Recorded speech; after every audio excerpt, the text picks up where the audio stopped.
Welcome to ours journalist Navata. Hindu అమ్మాయిలపై love jihad జరుగుతోంది.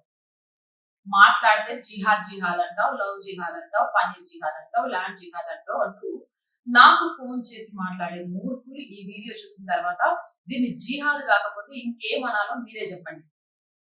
ఖచ్చితంగా ఇలాంటి కేసులు లవ్ జిహాద్ కి సంబంధించినవి సోషల్ మీడియా వ్యాప్తంగాతో పాటు హిందూ సంఘాలు కూడా గలమెత్తి చెప్తున్నారు. ఇది ఎంత దారుణమైన ఘటన అంటే, ఫర్హాన్ అనే వ్యక్తి మధ్యప్రదేశ్ లోని భోపాల్లో హిందూ అమ్మాయిలపై లవ్ జిహాద్ చేస్తూ పద్దుల సంఖ్యలో అమ్మాయిలకు సంబంధించిన కొన్ని అసభ్యకరమైన వీడియోలను తన ఫోన్ లో పెట్టుకొని బెదిరిస్తూ ఉంటే, ఫర్హాన్ సోదరి అంటే చెల్లి కూడా తన అన్నకు లవ్ జిహాద్ లో సహాయం చేస్తూ హిందూ ఆడపిల్లల మాన ప్రాణాలతో ఆడుకుంటుంది.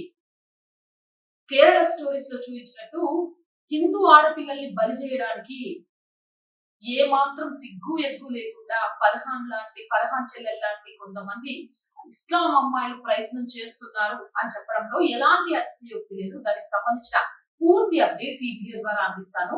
ఒక్కసారి స్కిప్ చేయకుండా చూడండి. ఎందుకు మాట్లాడాల్సి వస్తుంది ఇవన్నీ అంటే, మళ్ళీ చెప్తున్నా, ముస్లింస్ అంతా తప్పు వాళ్ళు అని ఎక్కడా చెప్పను, కానీ తప్పు చేస్తున్న వాళ్ళు ముస్లింస్ గా ఉన్న సందర్భంలో ఆ తప్పును తప్పు అని నిర్భయంగా మాత్రమే నేను చెప్తాను. ఆ విషయాన్ని మళ్ళీ గుర్తు చేస్తున్నాను.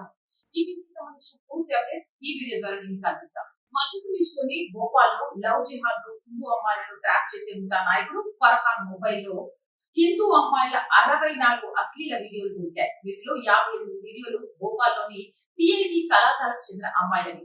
ఫర్హాన్ సోదరి జోయా కూడా హిందూ అమ్మాయిల్ని ట్రాప్ చేయడంలో ఫర్హాన్ సహాయం చేసింది. జోయా హిందూ అమ్మాయిలను వారి అశ్లీల వీడియోలను ప్రసారం చేస్తారని బెదిరించేవాడు. ఆ తర్వాత ఫర్హాన్ హిందూ అమ్మాయిని కల్మా చదవమని మరియు ఉపవాసం ఉండమని కోరేవాడు.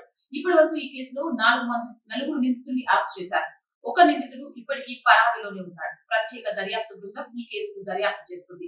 పోలీసుల వివరాల ప్రకారం నిందితుడు ఫర్హాన్ భోపాల్లోని టిఐటి కళాశాలకు చెందిన అమ్మాయిల్ని లక్ష్యంగా చేసుకునేవాడు. ముస్లిం ప్రార్థనలకు చాలా శక్తి ఉందని ఫర్హాన్ మరియు అతని స్నేహితులు హిందూ అమ్మాయిలకు చెప్పేవారు. దీంతో వారిని హిందూ మతానికి వ్యతిరేకంగా కూడా రెచ్చగొట్టారు. ఈ ముస్లిం యువకులందరూ హిందూ అమ్మాయిల్ని ఉపవాసాలు ఉండవని, కల్మా పఠించడానికి బ్రెయిన్ వాష్ చేసేవారు. ముస్లిం నిందితులు హిందూ బాలికల్ని వీడియో తయారు చేయడం ద్వారా హింసించేవారు. ఈ విషయాన్ని ఆ ముఠాలోని ఫర్హాన్ వెల్లడించారు. ఇస్లాం ప్రకారం ఇది లాభదాయకమైన పని అని అతను పోలీసులకు చెప్పాడు. సో చూశారు కదా, ఇక్కడ లవ్ జిహాద్ జరుగుతుంది, హిందూ అమ్మాయిలు టార్గెట్ చేస్తున్నారు అని నేను చెప్పట్లేదు. ఫర్హానే చాలా క్లియర్ గా పోలీసుల ముందు ఒప్పుకున్నాడు. అంతేకాదు, ఇది లాభదాయకమైన పని కాబట్టి ఇలాంటివి చేస్తున్నామని చెప్పారు. మరి ఇలాంటి మూర్ఖులు ఇలాంటివి చేస్తున్నప్పుడు మాట్లాడడానికి మీకు నోర్లు ఎందుకు పెరగట్లేదు? నోర్లకు ప్లాస్టర్లు ఉన్నాయా? ఆడపిల్లకు ఫోన్ చేసి బెదిరించడానికి ఉన్నంత ధైర్యం ఇలా మతం ముసుగులో చేస్తున్న వాళ్ళను ఎదుర్కోవడంలో ఎందుకు లేదు? ఫర్హాన్ లాంటి నా కొడుకుల్ని రోడ్డు మీద ఉద్దియాల్సిన అవసరం ఉందంటారా లేదా? జోయా ఫర్హాన్ చెల్లెలు ఎంత గలీజ్, ఒక ఆడదై ఉండి ఇంతమంది ఆడపిల్లల జీవితాన్ని బలి చేయడానికి సిద్ధమైందంటే వీళ్ళను మతోన్మాదులు కాకుండా ఇంకేమైనా అందామా? మీ మాట్లాడిన మాటల్లో తప్పుందా? లవ్ జిహాద్ ఉందా లేదా? మీ అభిప్రాయం ఏదైనా కామెంట్ సెక్షన్ లో తెలియజేయండి. మోర్ వీడియోస్ కోసం ఆర్ వాయిస్ ఛానల్ ని వెంటనే సబ్స్క్రైబ్ చేయండి. చాలా మంది వీడియోస్ చూస్తున్నారు, సబ్స్క్రైబ్ చేయడం మర్చిపోతున్నారు. Please subscribe our channel. Content బాగుంది అనిపిస్తే లైక్ చేయండి, షేర్ చేయండి. ఆర్థికంగా సపోర్ట్ చేయాలనిపిస్తే సబ్స్క్రిప్షన్ పక్కనే జాయిన్ అనే బటన్ ఉంది. 1 to 5 లెవెల్స్ ఉన్నాయి. ఏదో ఒక లెవెల్ లో సపోర్ట్ చేయండి.